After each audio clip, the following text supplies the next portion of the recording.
Greetings, Darth Vader here, and I would be honored if you would join me as we explore how my fate and the fate of the entire galaxy would have been different if Obi-Wan had stood up for me when I was in the Jedi Order.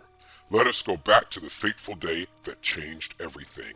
I had just lost my mother, and on top of that, had to fight against a separatist in Geonosis, a very stressful time in my life. Padme had got blown clear of the gunship and fallen to the ground. I wanted to save her. I pleaded with Obi-Wan to let me save her, but instead of helping me, he threatens to expel me from the Jedi Order. That made me feel like a mere slave, because here I was trying to protect someone I cared about, and that didn't matter to the Jedi. All that mattered to them was what the Jedi cared about.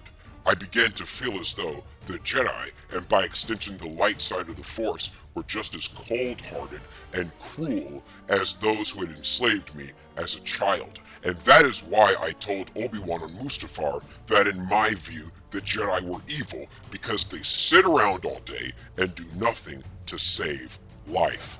But what if things were different?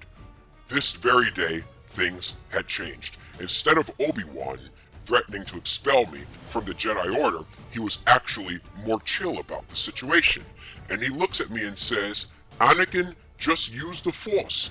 I extend my arm down to Padme, and we both use the Force to pull her body back into the gunship. She is able to join us in the rest of the fight. This gave me a great amount of respect for Obi-Wan because he cares about the people that I care about. This is compassion, not the robotic coherence to duty that the Jedi Order shows, where they are cold and dispassionate and only care about the honor of their code. So Padme is able to join us in the confrontation against Dooku. Because I was able to save her from being seriously hurt, my morale is way higher. And because I have more respect for Obi-Wan because he cares about my loved ones, my respect for Obi-Wan allows us to fight in better harmony. We are actually able to fight a lot better. Obi-Wan senses that a change has occurred in me. I now have something I never had before: inner peace and gratification. I am able to use this inner peace to channel the Force more effectively and push Dooku on his back foot. Of course, Padme is using her blaster to take pop shots at Dooku, making it harder for him to defend himself, and he actually needs to find a way to escape because he's gaining no ground against me, Obi-Wan, and Padme. So he decides as a distraction to shoot a powerful torrent of Force lightning at Padme to try to get her out of the fight. But just as that moment is about to occur, Yoda catches the lightning, throws it back at Dooku. Dooku says, "Okay, GG," jumps into his ship and escapes. Yoda is highly impressed with the fact that I was able to help drive back a Sith Lord. He is so proud of the peace that he senses in me, and immediately he gets me to kneel down on one knee and he proclaims me to be a Knight of the Jedi Order, just as Obi-Wan did all those years ago after he defeated Darth Maul. Back at the Jedi Temple, I confide in Obi-Wan and tell him about my feelings for Padme, how I'm in love with her. I tell him about the nightmares I had about not being able to protect my mother, and how when he helped me save Padme, that sort of helped to make up for some of the trauma I was going through. Obi-Wan, or should we call him Chill B-Wan, because he's the more chill version this time, is actually willing to listen to me. Instead of just lecturing me about the Jedi Code, he looks at me and says, "I don't care where you sleep at night, just show up and do the job right." And he allows me to have my relationship with Padme. In fact, he is very supportive of it. So often Padme ends up going on with missions beside me and Obi-Wan. Obi-Wan teaches her some basic martial arts and some marksmanship skills so that she can be more useful in a fight, even though he finds blasters to be uncivilized and he would prefer her to fight with an electro staff or something of that nature. He even attends my wedding with her and promises to keep it a secret from the Jedi Order as long as I continue to follow the light side of the Force and fight for the greater good. Obi-Wan doesn't care. In fact, there's a young Mandalorian lady that he is sweet on and is thinking about marrying himself. Later, after the death of Count Dooku, Palpatine starts his campaign to try to groom me towards the dark side. He tries to tell me about Darth Plagueis the Wise, and I respond. If Plagueis was dumb enough to get killed by his apprentice, maybe he wasn't so wise. Because in this reality, I have inner peace within myself, I have stronger rebuttals against what Palpatine is trying to sell me, and I'm not just so desperate for understanding and for power that I will grab it from anywhere.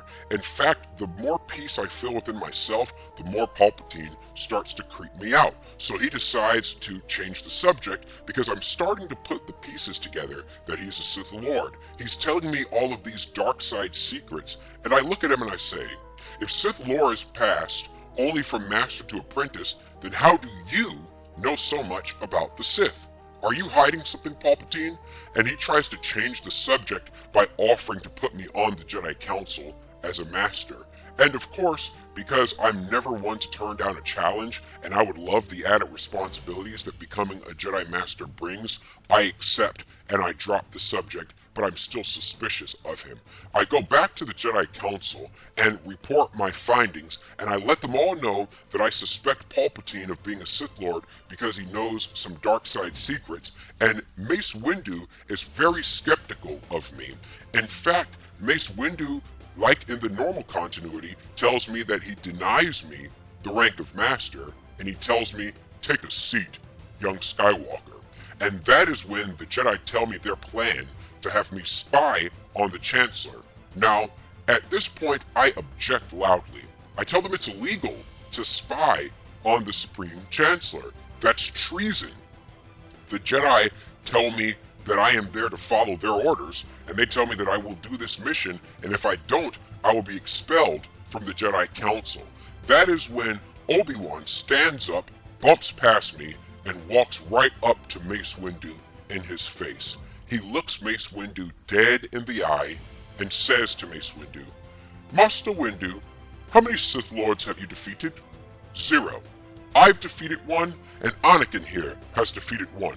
We put our lives on the line all day to defend peace and the galaxy and this order, and all you do is sit here in these chambers making decisions that you won't have to live with. And speaking of decisions, your decision not to send help on Naboo resulted in my master getting killed, and now another decision you're about to make might result in my apprentice getting killed. You are very irresponsible, and everything you do turns out badly for me. Are you trying to send me a message, you big, bald piece of shit?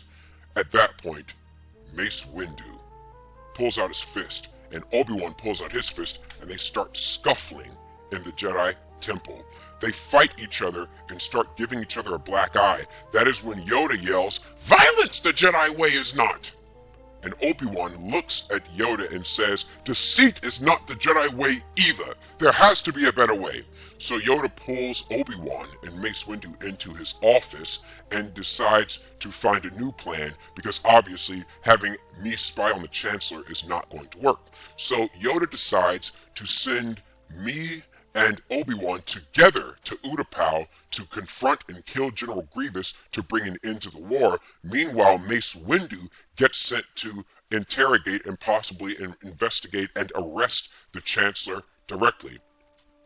I and Obi-Wan go to Utapau, we confront General Grievous, and we make very quick work about him. Meanwhile, back on Coruscant, Mace Windu walks into Palpatine's office and he starts bringing up a conversation, and he accuses him of being a Sith Lord. Palpatine tries to deny it, but then Mace Windu tries to read Palpatine's mind, and he can sense that Palpatine is blocking his telepathy. This confirms Mace Windu's suspicion that Palpatine is a very strong dark side force wielder. He pulls out his lightsaber, and they immediately start fighting. They're fighting so fast that it appears as though they're going in and out of existence. Everything is being destroyed around them. The fight is just as fierce as their original fight in the original timeline, except this time there's no Kit Fisto around to get killed, because he gets killed later. While they are fighting, Palpatine uses his telepathy to issue Order 66 to every nearby clone who's within a 3-mile radius of his telepathy powers. The clones show up and they find Mace Windu and Palpatine battling evenly, and they start taking pop shots at Windu, which causes him to drop his guard temporarily, allowing him to get fried and sent out of the window to his death. Palpatine says, "You guys saw that, right? Use that recording, because we are going to war with the Jedi now." That is when Palpatine issues Order 66, which kills most of the Jedi, Kit Fisto included, because he is such a sucky fighter. There's no continuity I am going to make on this channel where I allow Kit Fisto to survive, because he is literally the Yamcha of the Star Wars universe. But back to my story. Yoda senses Order 66, and just like in the original continuity, he goes to Coruscant to duel with the Emperor.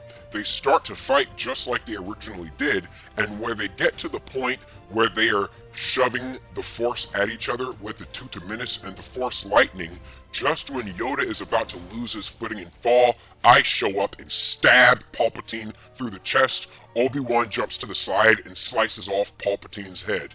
He is done for. There is going to be no rise of the Empire in this continuity.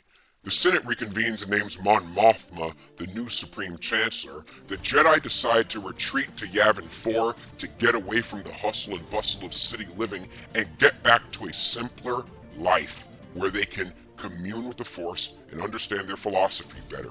Without the Senate in Yoda's ears, he's able to understand the Force more clearly, and he's able to change his ways, and the Jedi now allow for relationships as long as those relationships don't get in the way of following the light side of the Force. Because of that, Obi-Wan marries Satine, and they settle down and have a few kids that are raised in the Jedi Temple.